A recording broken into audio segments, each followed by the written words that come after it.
Abi bunu bıraktım geçmeden.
Hem açık havada yetiştiğini.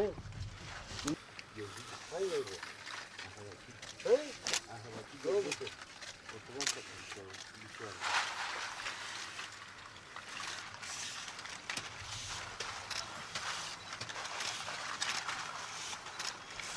Şimdi şu anda başladı ama satış meydanda para yok. Alış kısa, alış pahalı, satış kısa. Daha ne olduğunu bilmiyoruz yani tam bilmiyoruz. Ekim kısa. Hava tolu vurdu, yağmur yağdı. Yağmur çok yağdı son zamanlarda. Bu yağmur olduğu sürece ekinler çöktü.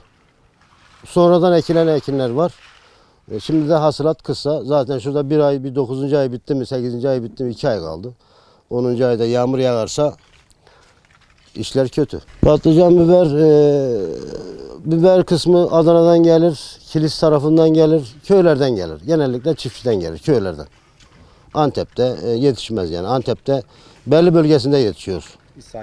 İslahiye, bu taraflarda yetişiyor. Patlıcan Elbeyli, Kilis köylerinden geliyor. Maraş'tan geliyor. Oğuzeli'nden çıkıyor. Genellikle Oğuzeli'nden. Mesela bizler gider arabamızla köylüden alırız. Köylüden alırız. Getirir burada belli işçilerimiz var. Oyma. Elle oyma. Bu makineyle değil yani. Ondan oyulur. Çıkar burada serilir. Şimdi her dizine sabit olaraktan 50'şerli. İşçi 50'şerli olaraktan takar. Tabii bu bir tane eksik olur. 2 tane bu bilinçli olaraktan değil. Burada kırılıyor. Görüyorsun yani. Kırılıyor. İşçi alırken kırıyor. Öteki alırken kırıyor. Bir tane veya 2 tane eksik de olur. Fazla da olur. 50'şerli. Genellikle 50'şerli. Hazırladığımız ürünleri Antep içinde belli kişiler var. Ve bizim belli dükkanlar var. Dükkanlara 5'er 10'ar tane, 50'şer tane, 100'er tane her neyse. İhtiyacına göre herkes gelir buradan alır. Şimdi patlıcan en tahminen 3 günde kurur. 3 gün kalır. 3 gün sonra kesersin. Eğer bunu kesmezsen beyazlaşır. Beyaz olur. Ama şeyinde kesersen ne diyeyim sana?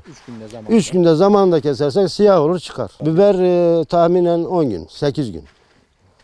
Yeşil olursa 10-15 gün.